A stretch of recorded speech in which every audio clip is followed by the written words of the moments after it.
Hello, everyone. Hello. Welcome to the Wanderers, a weird podcast. I'm Chelsea. I'm Brittany. And today, we decided that we are going to kick off the New Year's with an episode to kick off the New Year's correctly, right? Celebrating properly. A little bit different than what you guys have gotten, and we decided that a Pick Your Poison episode would be a good start. Yeah. Wherein we have both been partaking in some form of Poison. If you guys listened to the last episode, the New Year's Eve episode, you heard me struggling over something about mid-episode that was a 99 proof shot of some kind, and I almost died. So I'm feeling, we're recording both of these episodes on the same night. Yeah. I'm feeling great right now. Same. I've already had some snacks. So I feel relaxed. Super duper relaxed. I'm still drinking away over here. Now I'm drinking on some Captain Morgan cherry vanilla rum mixed with some Dr. Pepper. My go-to drink here lately. I'm happy for you for that. Well, cherry vanilla rum with Dr. Pepper or Coke. Really Mountain Dew it's pretty good with, but it's real that smooth. Sounds horrendous. Oh no, girl. A part of it is because I drank nothing but Mountain Dew for 4 years. You and the motherfucking Baja Blast. Oh, I had one tonight. It was really good. Oh my I god. didn't finish it. This bitch would go squirrel on crack with some Baja Blast. She'd be smelling colors. Well, I was also I had switched to Diet Mountain Dew when yeah. Blast came out, and I had been drinking that with no sugar soda for a year. This chair's so far from this table. Yeah, it doesn't have wheels because we keep breaking all the It's wheels fine. on the chairs. It's fine. It's comfy though. But yeah, so I hadn't had full sugar soda for a year. Gotcha. And I had a whole 6-pack of Baja Blast. She calls me and I'm like, I swear to God, you could smell colors right now, couldn't you? It was the bottles too, I think.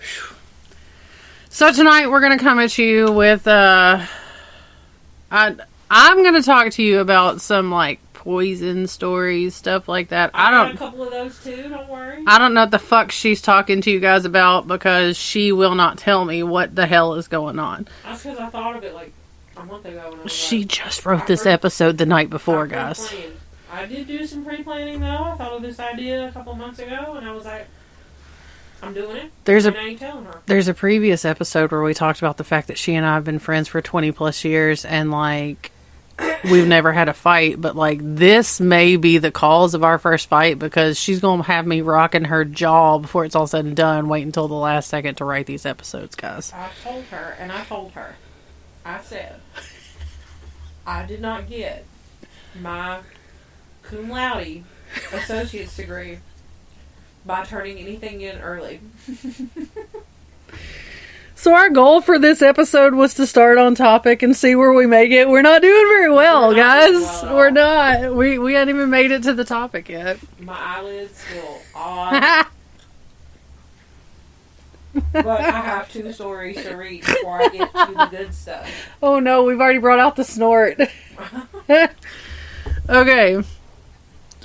Y'all aren't getting very many episodes like this, guys. No. I'm not a drinker, guys. I don't do this ever. I've literally had the one shot, not even half of a Pineapple Willie's cup full of stuff. Drink.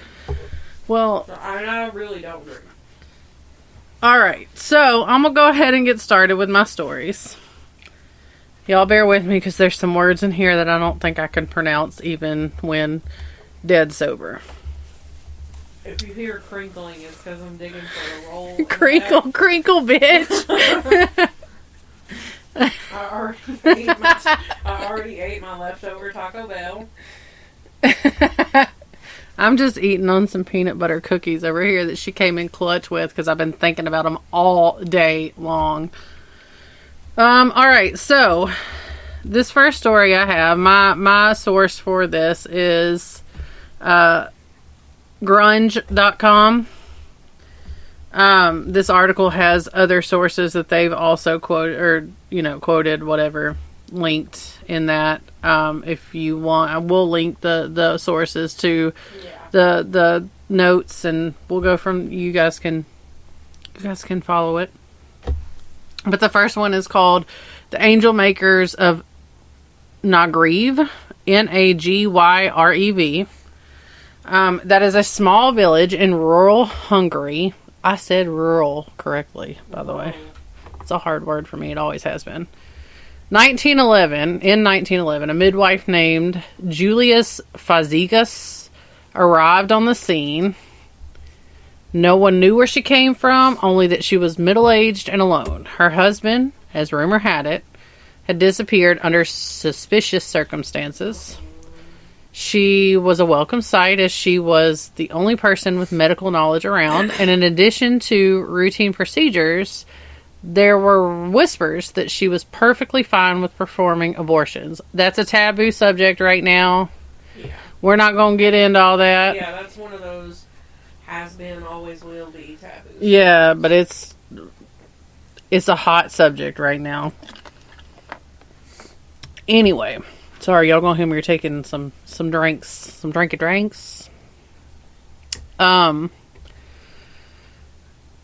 1910s was a pretty difficult decade. During World War I, the village was turned into a POW camp. There we go. And when the war ended, the soldiers returned home.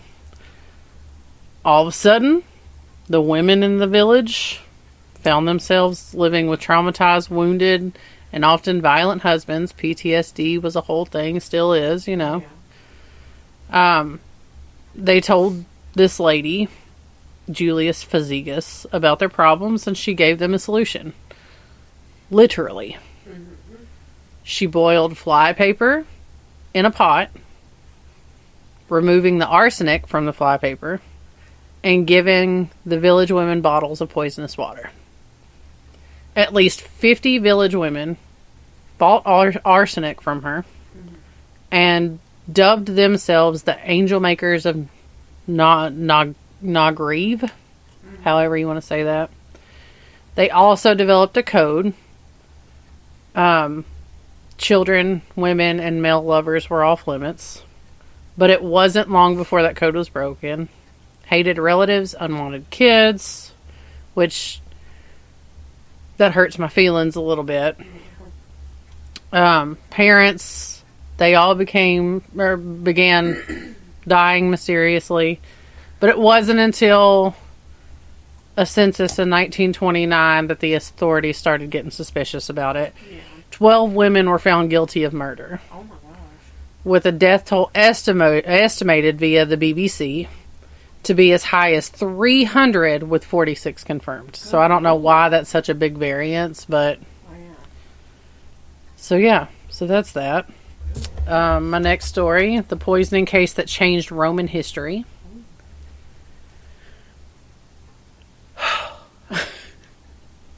You doing all right? Yeah, I'm good. Okay, just check in. According to Toxicology in Antiquity via Science Direct, Locusta, Locusta, I don't know who this is because it doesn't tell me before that.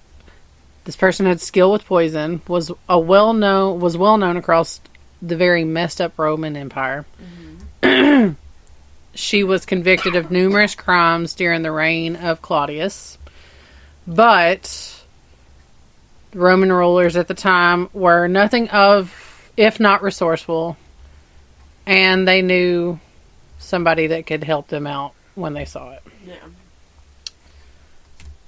It's believed that Agrippina, Claudius' second wife, was the one who had her prepare poison to dispatch Claudius in order to clear the way for Nero. She requested something that would postpone the death until after a certain event where he was served his favorite dish that had this poison in it, which was mushrooms. Everybody knows about them shrooms. I mean, I don't personally know about the shrooms, but I've witnessed it. I've witnessed it. But he died well after being carried from this event in a state that looked like drunkenness. Mm-hmm. There were a few other guesses as to exactly what happened.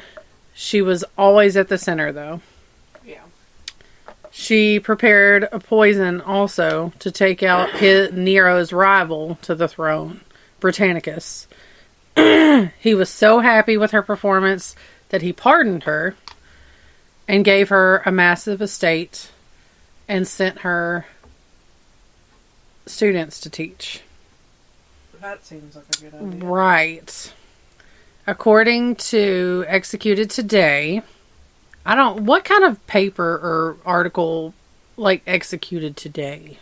That sounds like some kind of crazy-ass bullshit. Well, it's probably just a list of executions that happened on certain days. This way you can find out who was executed. This is on true. Your birthday. That sounds like some crazy-ass shit that you would look at, to be honest. I would totally click that link if it was in my Facebook timeline. She remained a devoted henchman for Nero for 14 years. So when Galba, who was his successor, came to power, one of the things he did was execute her. Mm-hmm. Not all poisonings were done on purpose. Sometimes they were a mistake, a terrible, tragic mistake. And one such mistake happened in Yorkshire in 1858. That's when more than 200 people around Bradford got sick and at least 20 died. What killed them? A particular kind of candy called a humbug sold from a single market stall. Oh. And what happened was completely avoidable. Are you, like, making love to that cookie over there? I absolutely am. The look of euphoria on your face. Around that time, price of sugar was, like, stupidly high. Many confectioners, especially those who catered to, like, the working people, the working man, blue-collar boys, substituted a safe mix of limestone and plaster of Paris for the sugar in the recipes. That sounds delicious. Not. Right. It was called Daft. Mm-hmm. But it wasn't poisonous. But it apparently looked exactly like arsenic. Mm-hmm. When a local candy maker by the name of William Hardiker, or AKA Humbug Billy. Humbug Billy. That sounds like some southern backwoods bullshit. He stopped at his usual pharmacy in Shipley to pick up a batch of Daft for his candles. He didn't get Daft. They had mixed up labels on the Daft and the arsenic. Why was arsenic that readily available, though? Oh, it was used in everything. Was it? Yeah. Like early you said, she rinsed out paper and used the water for the arsenic. Are you doing okay? Why is this straw so hard for me to get to? Like, did you ever watch that show, My Name is Earl? There's that one scene where that girl is trying to get her fucking straw in her margarita and, like, ends up falling out of her chair. That's me over here. No, I never watched My Name is Earl. My mom and dad don't know what I'm talking about. My sister don't know what you're talking about. I never watched it. Anyway. So he made a 40-pound batch of these humbugs. And they all had arsenic instead of the Daft. That's so good. It only killed 2 people. Only killed 2 people. He was charged with manslaughter because of it. As he should be. Well, those involved were charged with manslaughter, but no one was convicted. It did lead to stricter legislation governing and handling the labeling of both poisons and medicines though. I'm sorry, guys. I know this is probably going to be a hard as hell episode to listen to on my part. This is going to be a tough episode. I think we're going to derail very quickly. In the trenches listening to this episode. Right. So this next story I'm going to talk about, I'm skipping through some of these stories that I found. That's why I wrote it down to 2. So this next one, the true story behind Japan's doomsday cult. Oh. On March 20th, 1995. Do what? I said I almost picked Did you? On March 20th, 1995, there was an attack on Japan on 3 separate train lines and 5 separate incidents. Around 5,800 people were injured and 13 died when packages filled with sarin, a toxic nerve agent developed in Nazi Germany, started leaking poison into the trains. Behind the attacks was Shinakrio, who was a doomsday cult, or it was a doomsday cult formed in the 1890s. They were like a mix of Buddhist and Hindu beliefs. They elevated their founder Shoko Ashara to both the reborn Christ and the modern world's Buddha. The group was recognized as a formal religion in 1898 or 1889. Dyslexia at its finest. Boasting tens and thousands of members, and gradually they began to preach that only their followers would survive World War II. The attack wasn't their only one either, that one in 1995. They were behind another sarin incident in 1994 that poisoned around 600 people and killed 8. The attacks were carried out by cult members who thought that they were doing the right thing. That's generally like the number one thought. Drinking the Kool-Aid. It was actually Flavor Aid. Whatever. I think it actually was a mix of both, but primarily it was Flavor Aid. Sorry. I had to make sure that was known. But they also staged attacks with hydrogen cyanide and ultimately failed. 7 of the cult's leaders were executed in 2018. But the cult is actually still active today, believe it or not.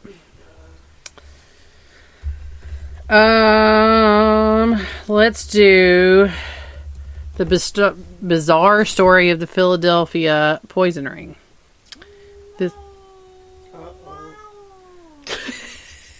There's a cat hollering. She is upsetty spaghetti. Do I need to let her in the door? Is the little one bothering her? Probably. Just let it be. Okay. All right. So this one happened during the Great Depression. People kind of did what they had to do to get by. Yeah. Paul and Herman Petrillo. Oh, like Sophia. Yes. They were cousins who immigrated to Philadelphia during the First World War. They didn't come across as poisoners. Mm-hmm. Most people don't. Right. Paul was a tailor and Herman sold spaghetti. That's funny because I just said upsetty spaghetti. In 1932, they decided to be spiritual counselors and gave unhappy women, quote unquote, love potions. If their man was good at heart, they said it would cure whatever the complaint was. Whether it was a tendency toward violence, alcoholism, etc. If he was evil, however, it would kill him. Oh. Let me guess, it always killed him. Usually. According to the Petrillos, or according to Thought Catalog, the Petrillos branched out in 2 different ways. They hired women to sell unhappy husbands the same spiel. Mm-hmm. Spiel. And they also set up their own matchmaking agency. Mm. They approached some widows and said, hey, you need to hit up this dude. And then they made sure, what? I was going to say, I know your husband is still warm, but do you mind going to hook up with this dude now that you're a single lady? All the single ladies. All the single ladies. They also made sure that the new husbands had hefty insurance policies, which always apparently pay more with accidental death. Yeah. And they made sure that the accidents did happen. Yeah, accidents. Quote unquote. They eventually dubbed the Petrillos and their gang as Arsenic Incorporated. That sounds kind of cool. If I ever start, like, get to my villain era of life. Arsenic Incorporated. I can't. But eventually an inside man came forward that the cousins were sent to the electric chair. Oh, shit. This one hit me. This last story I got. Oh.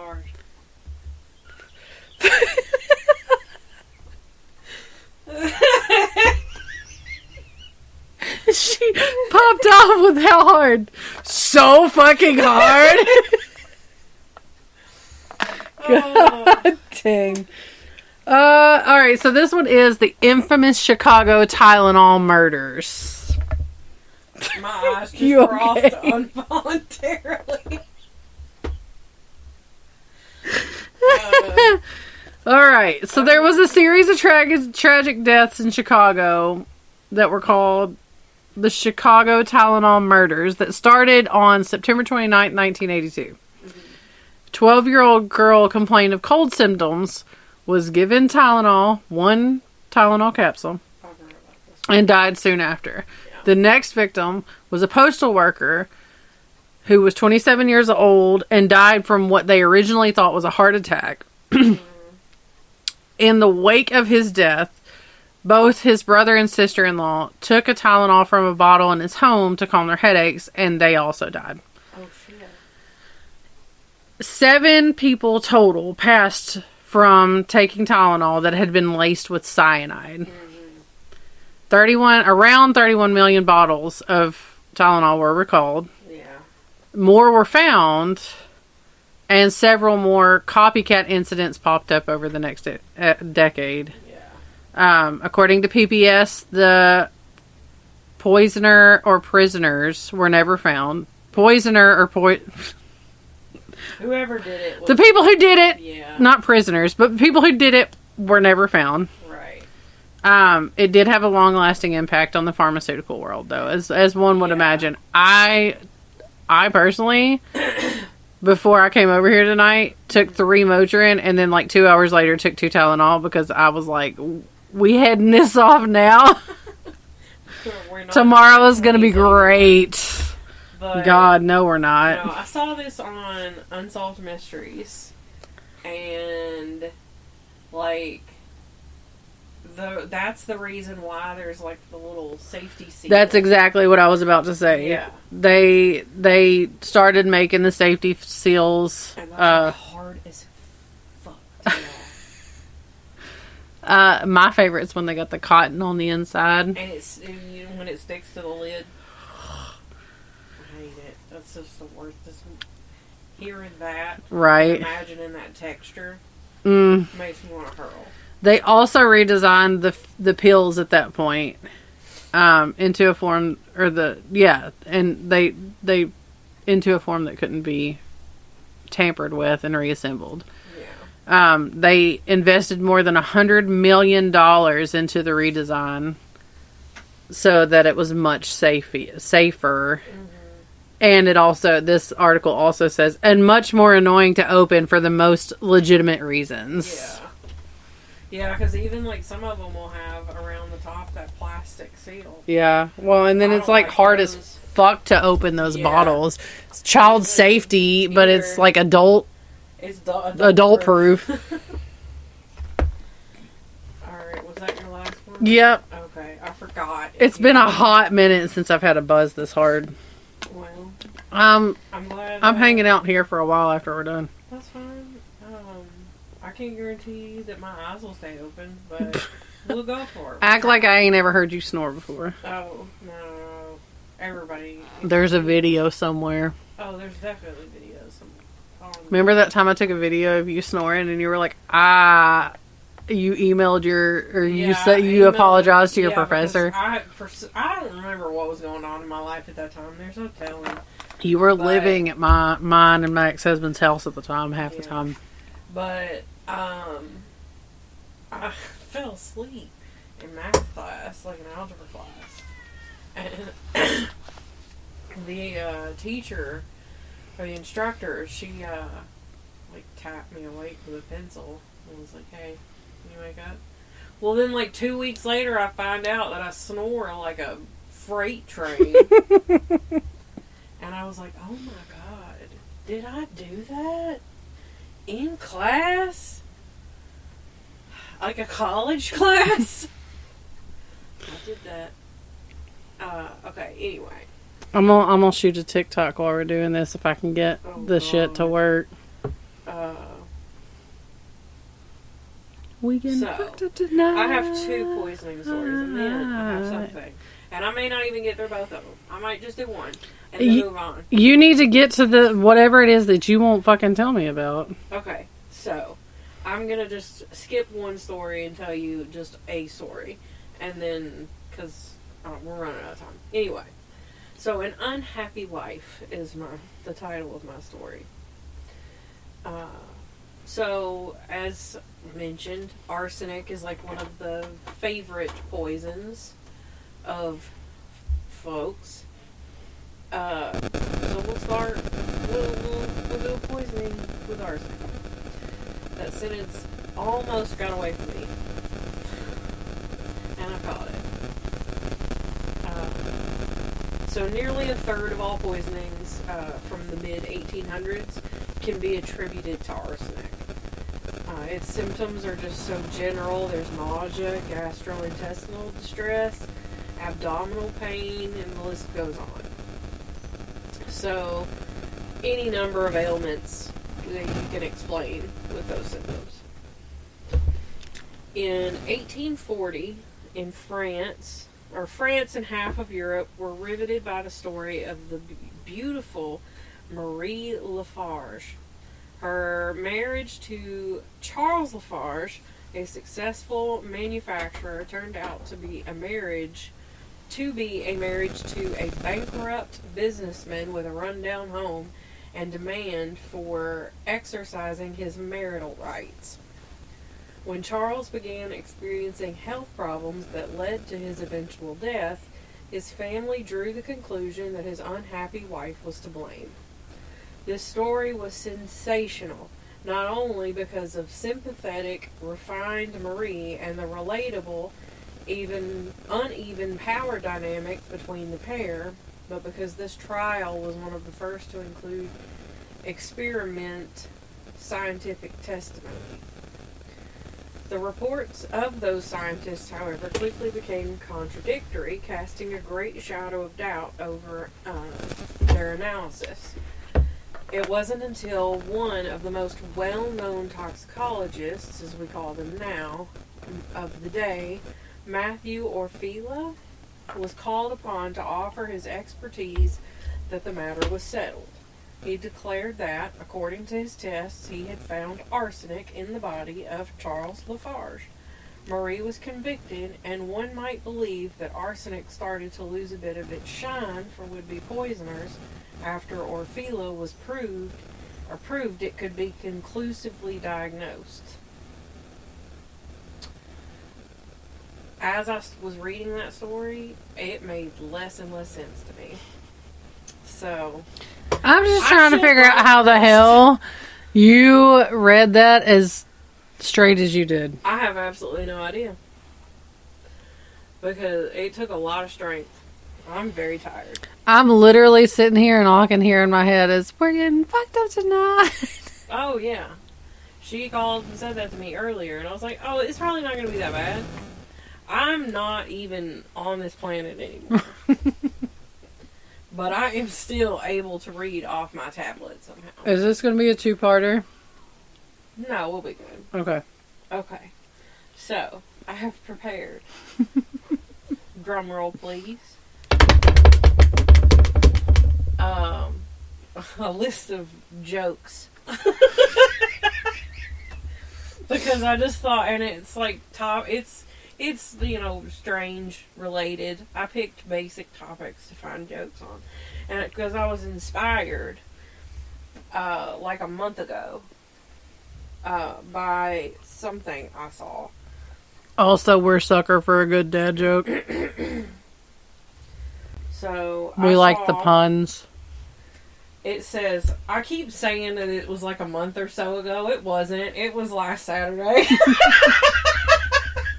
The memory, the memory in my phone, like where it sells the date and time on pictures, ratted me out.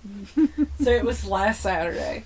You could have just gone with it. Nobody else would have known. It's fine. I had to tell myself. I'm feeling very honest right now. So anyway, I saved a picture, and it says, "If mediums can communicate with the dead, imagine what a large could do." And this sent me, so far that I just could not believe it. So I saved it, and I was like, I'll add this to the end. Well, I'll read dumb shit like this. It would be perfect. Oh, you know what we forgot we were going to do? Mm-hmm. We had a review on Facebook. Oh, shit. I'll get to it at the end. I was going to say, I'll be quick. I didn't save a lot. I just saved a few. What's a ghost with a broken leg called? A hobbling goblin. I have cookie in my mouth and it almost went everywhere. What room does a ghost not need in a house? Oh. The bathroom. A living room. What the fuck? Why do ghosts love elevators? You ready? It lifts their spirits.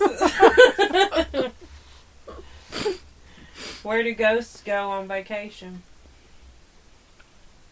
The Bahamas.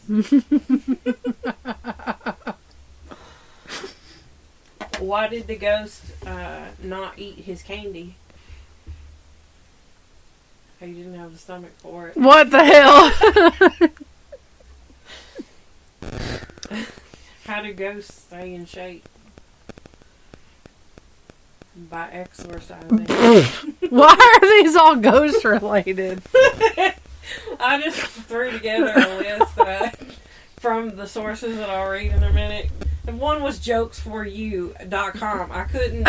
You couldn't. If I read that, she told me like telling me jokes. She told me 2 days ago that she had a plan, but wouldn't tell me what the fucking plan was. Because it was perfect, and I didn't want you to steal my idea. I was nervous as fuck about it. I thought she was gonna like. I told you it wasn't that big of a deal. I thought she was gonna try and put me in a vulnerable position. No, I wouldn't do that. Bullshit. No. What do you call a psychic little person who has escaped from prison? A small, medium, at large. Why couldn't a fortune teller have children? Her husband had crystal balls. I can't. Okay. So, a gentleman knocks on a door of a fortune teller. Knock, knock. Who's there? Asks the clairvoyant. Disappointed, the man goes away.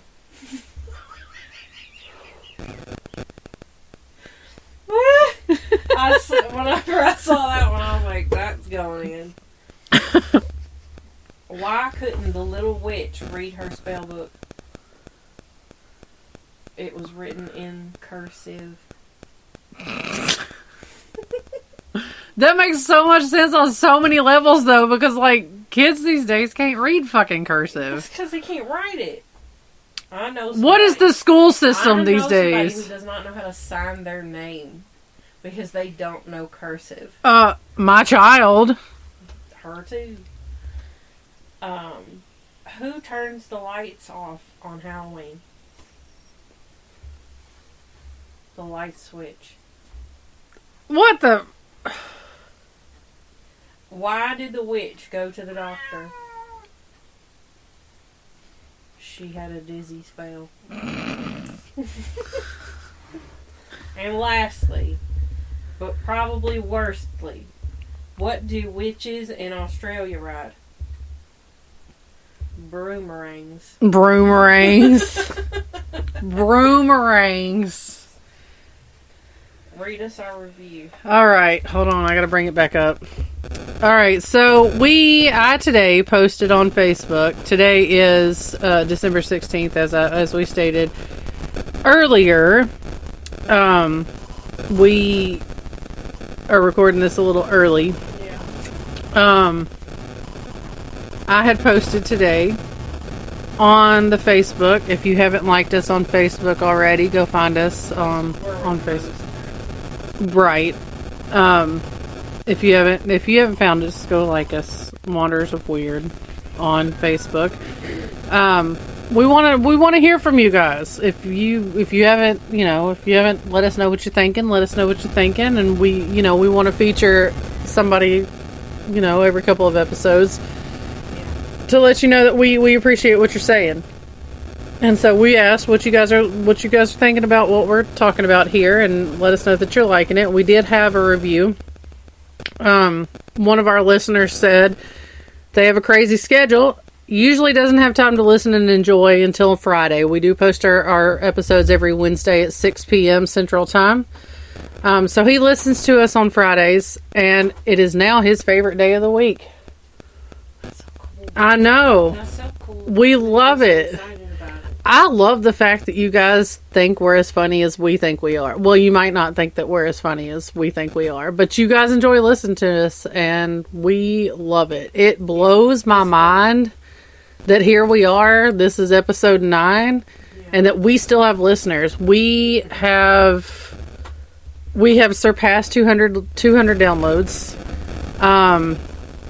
We are now currently, as of right now, I'm looking at it, we are at 214 downloads, guys. That's fantastic. Cool. That somebody outside of this room, right, gives a shit. Because Daniel in there, he does not think we're as funny as we think we are. He thinks we're lame. He told me earlier that he'd drive me home if I couldn't drive home later. I will stay here for a while before I drive home. I promise. I'm safe. And we have rolls. And we have rolls to soak up what's ailing me. But he said he'll drive me home, but I told him he wasn't driving me home. I was going to cuddle with Brittany tonight, so it wouldn't be the first time we've cuddled, I'm so sure. But, yeah, so that's all we have. We appreciate you guys coming to listen. I hope this episode isn't as hard to listen to as what I think it's going to be. Yeah. Hopefully you won't edit this later and be like, no, we're going to have to redo some other idea. But we wanted to give you guys a little something different. Yeah. I thought of the idea of let's have a drunk episode. Yeah, and I blacked out halfway through the episode and I'm just now coming to. So I'm here for it. It's been a good time. Yeah, it's been a good time. I just don't think we should do this very often. No, absolutely. I don't drink, guys. Like a celebratory thing. This was for New Year's. I literally don't drink. Like, the shot that I took mid-episode, the New Year's episode we just recorded, was from a shot, one of those little mini bottles that we actually got, back around Easter.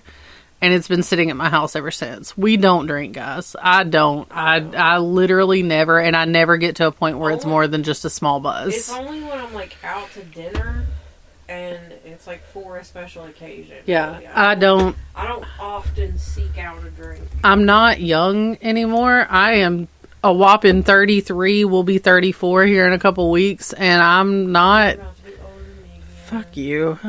Fuck you. I'm not here for it. I'm gonna be feeling this tomorrow. I'm so sure. And I've got date night tomorrow night with my husband for Christmas shopping, our annual Christmas shopping date night, because here it is, December 16th, and I've literally bought nothing. Well, I will just tell you, Walmart was absolutely insane. Which reminds me that I need to tell you a story about Walmart, but I'm not telling you. So, But yeah, we appreciate you guys coming to listen to us. Give us a like, a follow on the Facebook. We've got a Twitter, Wanderers Pod. Is that what it's called on Twitter? I think we're on Instagram. If you find us on Instagram, we still are not sure. I'm trying, guys. I really am, but I know for sure Facebook, Twitter. We started a TikTok tonight. As of right this very second when we're recording, there's 2 whole videos on the TikTok. We're gonna try and get some more on there for you guys, giving you a little behind the scenes on the TikTok. I'm not a big TikTok poster person. I don't like my face enough to put it out there, but you know, sometimes you guys want to see a face to go with the voices if you don't know who we are personally. But we really appreciate you guys listening to us. If you have any questions, concerns, tips, tricks, whatever, hit us up on our email at wanderersofweird@gmail.com. Yes, it's shit rocked outside the store. There's a disgruntled feline outside. The big black one doesn't like the little cream one. Brittany! Her cat is solid black. Solid black in color. But, yes, so let us know what you're thinking, guys. We want to hear from you. We really do. We want to know that you guys are liking what we're doing. And we hope that this episode wasn't too fucking hard to listen to. Because I think it's going to be. I feel like it's going to be. Like I said earlier, you people listening to this are in the trenches. You are in the thick of it. Into the thick of it? Into the thick of it. All right, guys. Thanks so much for listening. Let us know. Yeah. Bye. Bye.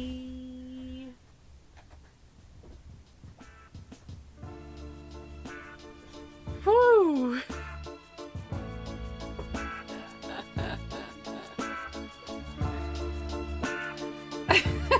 This was a terrible idea. I can't feel my face in my